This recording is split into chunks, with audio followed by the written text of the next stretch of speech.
Buenos días y bienvenidos a Aquí Apruebas. En el día de hoy vamos a hacer un vídeo sobre estadística. Bien, empecemos. Lo primero que hay que hacer en estadística sería una tabla de frecuencias. Empezamos por el XY, que es el dato estadístico. En el caso de lo que vamos a hacer hoy sería el número de tornillos, rotos, defectuosos, digamos, que hay en diversas cajas de tornillos de X marca. Así que tenemos el XY, tenemos el 1, el 2, el 3, el 4 y el 5. Vale.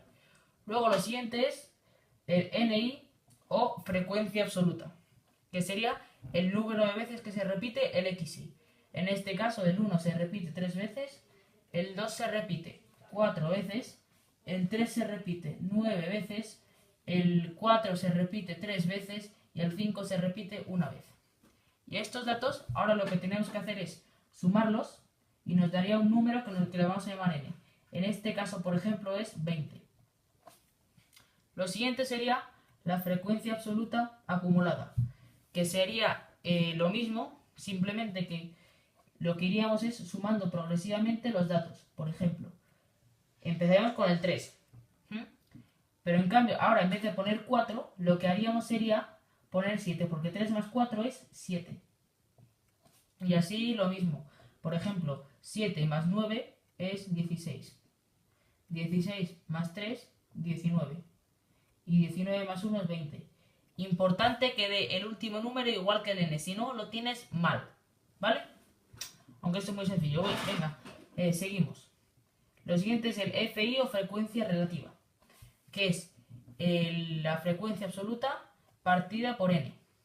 Es decir, empezaríamos por 3 partido de 20, 4 partido de 20, 9 partido de 20, 3 partido de 20 y 1 partido de 20. Lo siguiente sería la frecuencia relativa acumulada, que sería la frecuencia absoluta acumulada entre el n.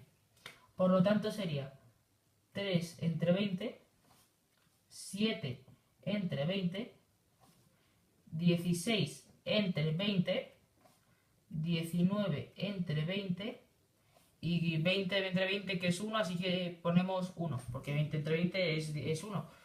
Luego lo siguiente, ya empezamos con la parte más seria. Sería el XY, que sería básicamente multiplicar el XY por el NI. Por lo tanto, 3 por 1 es 3. 4 por 2 es 8. 3 por 9, 27. 4 por 3, 12. 5 por 1, 5. Y una vez que tengamos estos datos, los tenemos que sumar y hallamos un dato que es el EXY, que en este caso es 55. Y ahora que dar un último dato que es el XY al cuadrado por NI.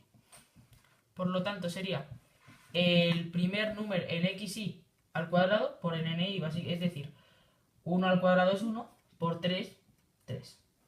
2 al cuadrado es 4, por 4, 16. Así que este sería 81, ese otro sería 48 y el último 25. Igualmente habría que sumarlo y haríamos el EXY cuadrado NI, que sería en este caso 173. Vale, ahora empezamos la parte que es ya lo que te van a preguntar. Empezamos por parámetros de centralización, que yo lo abrevio PC. El primero de ellos es la media, que es así. Y para hallarla hay una fórmula que es el EXY NI entre N. Por lo tanto, la media es 2,75. Y que evidentemente aquí hay que interpretarlo solo. Por lo tanto, sería 2,75 tornillos defectuosos por caja. El siguiente sería la moda. para la moda, lo que sería el dato con la frecuencia absoluta más alta. Como vemos aquí, el dato con la frecuencia absoluta más alta es el 3, ya que tiene frecuencia absoluta 9. Por lo tanto, la moda son 3 tornillos defectuosos por caja. Y nos quedaría una que es la mediana, que serían los datos intermedios. ¿Qué son los datos intermedios? Muy fácil. Imagínate que los datos centrales, perdona. Imagínate que tenemos tres bolitas. ¿Cuál es la del medio? Esta. Pero, ¿y si tenemos 4 bolitas? ¿Cuál es la del medio? Estas dos. ¿Entendéis? Bueno, pues quitando esta tontería nos ponemos en serio. Vemos que los datos centrales, gracias a la al NI mayúscula, vemos que los datos centrales son 10 y 11. Por lo tanto, aquí hemos llegado hasta el 3, por lo tanto no hay 10 y 11. Aquí hasta el 7, por lo tanto tampoco hay 10 y 11. Pero aquí hasta el 16, por lo tanto, para llegar hasta el 16 hemos tenido que pasar por el 10 y el 11. Por lo tanto, la mediana sería 3 tornillos defectuosos por caja. Vale, ahora vamos a ver un caso especial sobre la mediana. Una cosa que ya sabréis es que la mediana es son los centrales del n, es decir, los puntos, los números que están en el centro. Por ejemplo, está la bolita del centro y estas dos son las del centro. En el clase número par o impar, como he explicado antes. Pero el caso, vamos a ver el caso. ¿Qué pasaría si te dan estos datos? Es decir, una de las medianas está aquí y otra de las medianas está aquí. Porque serían 10 y 11. Y entonces una es 10, que está aquí, pero el 11 está aquí. Entonces, ¿qué haríamos? Lo que habría que hacer, entonces la mediana serían estos dos números. Y para poner un solo número, lo que habría que hacer es la media. Es decir, que la mediana sería en ese caso 3,5 sería la mediana. ¿Vale? Explicado este caso, seguimos. Vale, ahora lo que habría que hacer son los parámetros de dispersión, que yo los abrevio PD. El primero de ellos es el recorrido. Y para hallarlo es el dato mayor menos el menor. Por lo tanto, 5 menos 1. Que evidentemente es 4 tornillos. Básicamente 4 tornillos. La diferencia entre las cajas con más tornillos defectuosos y las que tienen menos tornillos defectuosos. Luego tendríamos el siguiente, que es la varianza, para la cual hay una fórmula que es EXI cuadrado NI dividido entre N menos la media al cuadrado. Por lo tanto, la varianza sería 1,0875. Y me diréis, ¿por qué dejas tantos decimales? Muy sencillo, porque tú en la calculadora vas a tener que dejar todos los decimales, porque si no, lo más probable es que al final, en el redondeo, el resultado varíe. Así que es importante dejar todos los decimales. De todas formas, con la calculadora esto es más que sencillo. Lo siguiente sería la desviación típica, que no hay que confundir con un número 6, aunque el simbolito se parezca, que es muy sencilla la fórmula, que es simplemente la raíz de la varianza. Por lo tanto, la desviación típica aquí sería 1,0428 132 681. Por favor, no me matéis por los decimales. Soy un hombre bueno. Y quedaría una última cosa que hacer, que sería el coeficiente de variación. Y para esto hay una fórmula que también es muy sencilla, que es la desviación típica, no confundir con el 6 entre la media. Por lo tanto, el coeficiente de variación sería 0,3792 11, 8, 8, 3. Y aquí ahora es cuando tienes que redondear a 2 decimales. Por lo tanto, esto sería 0,38. Y esto luego, este numerito, lo que tienes que hacer es convertirlo en un porcentaje. Por lo tanto, 0,38 sería 38%. ¿Y para qué sirve esto? Primero, si es mayor de 30%, hay mucha dispersión. Y si es menor de 30%, hay poca dispersión. Por lo tanto, a ser 38%, evidentemente hay mucha dispersión. Por lo tanto, ahora aquí habría que poner ahora aquí al lado del 38%, lo que habría que hacer es lo siguiente. Habría que poner aquí mucha dispersión. Perdona si no entendéis mi letra porque es una mierda pincha en un palo. Luego, importante, no te puede dar más del 100%. Si te da más del 100%, lo tienes mal y te recomiendo que lo revises. Esta sería toda la parte numérica. Así que ahora vendría la parte de representar gráficamente. Si no os importa, voy a borrarlo casi todo. Voy a dejar la tabla de frecuencias. He borrado esto sin querer. Dame un segundo.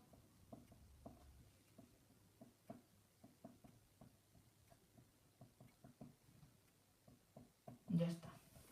Ahora hay dos formas de hacerlo. Como no son datos continuos, es decir, te pueden dar lo de dos tipos. Te pueden dar los datos así, 1, 2, 3, 4, 5, como sería pero te pueden decir, por ejemplo, de 1 a 2, de 2 a 3, de 3 a 4, de 4 a 5, de 5 a 6. En este caso, que es el nuestro, lo que habría que hacer es lo siguiente. Hay dos gráficas que podemos hacer. El primero es el gráfico de barras de toda la vida. Tenemos aquí el 1, el 2, el 3, el 4 y el 5. Perdona el guarreo. Perfecto. Y entonces hacemos las barras según con la frecuencia relativa. Es decir, esta mide 3, esta mide 4, esta mide 9, esta mide 3 y esta mide 1. Importante que las barras no se toquen. Muy importante.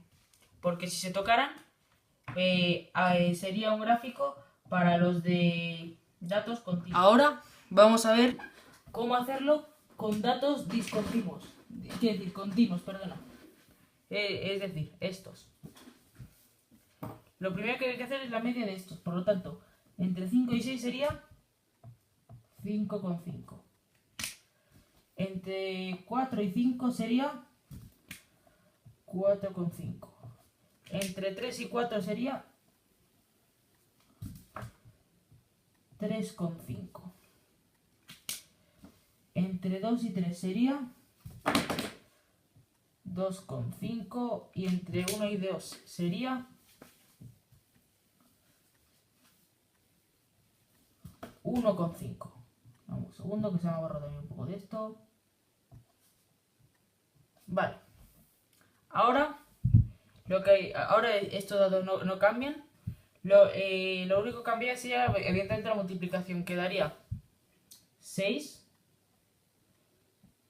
12,5, 21, 13,5 y 11. Y la suma sería 64. Y aquí sería 9, 31,25, 73,5, 60,75 y 60,5. Y la suma daría 235. Vale, esta es la primera diferencia. Luego el resto todo es igual. La única diferencia ahora viene en la hora de hacer la gráfica. Para hacer la gráfica solo se podría hacer un histograma. ¿Qué es un histograma? Hablando en lenguaje coloquial, es como un diagrama de barras, pero que se tocan. Por ejemplo, sería... a ver, que lo haga bien. A ver. 1,5... Ay, no, perdonad. Perdona. A ver.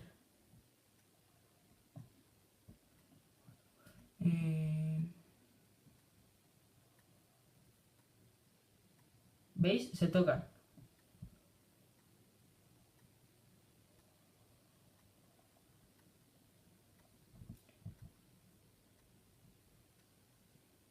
A ver, 3. Aquí, 2.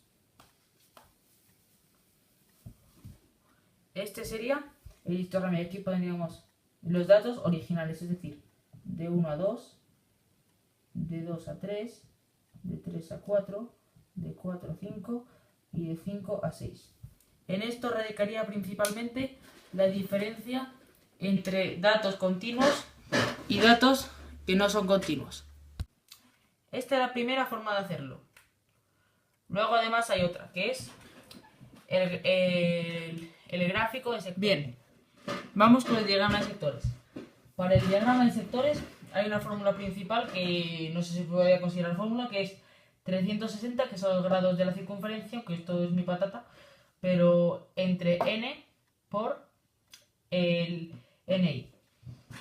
Entonces, ya he calculado previamente cuánto da cada uno, así que el de un clavo, un clavo porque defectuoso por caja 54 grados, el de 2 clavos da 72, el de 3 162, el de 4 54 y el de 1 18. Por lo tanto vamos a representar. Vamos a hacer el de 1, venga. Pues sería más o menos tal que... como así, más o menos, diría yo. Más o menos sería... Así tampoco puedo hacer mucha precisión como haciendo la mano alzada. Luego, el 17 sería de 72. Por lo tanto, quedaría como... como así, quedaría más o menos, diría yo. Sí, más o menos. Luego, el siguiente sería 162. Y para el 162, que yo diría que quedaría más o menos como... así, diría yo. Más o menos. Tampoco he pedido mucha precisión. Porque entre que yo no soy un gran dibujante y que esto tampoco es que sea muy tal, pero bueno. Y luego el siguiente sería... tal que como así. Y quedaría más o menos así. Aunque esto no es un transistor ni nada. Esto es una mierda. Pero más o menos se sirve para explicar. Por lo tanto, este sería el de un clavo defectuoso. Este sería el 2. El de 2 clavos defectuosos. Este sería el de 3 clavos defectuosos. 4 clavos defectuosos. Y 5 clavos defectuosos. Bueno, pues con esto yo creo que ya... habríamos tocado todo lo que habría que tocar de estadística. Os pido por favor que me deis un buen like, comment y suscribiros, por favor. Sobre todo preguntadme dudas, que para futuros vídeos pueden ser muy buenas.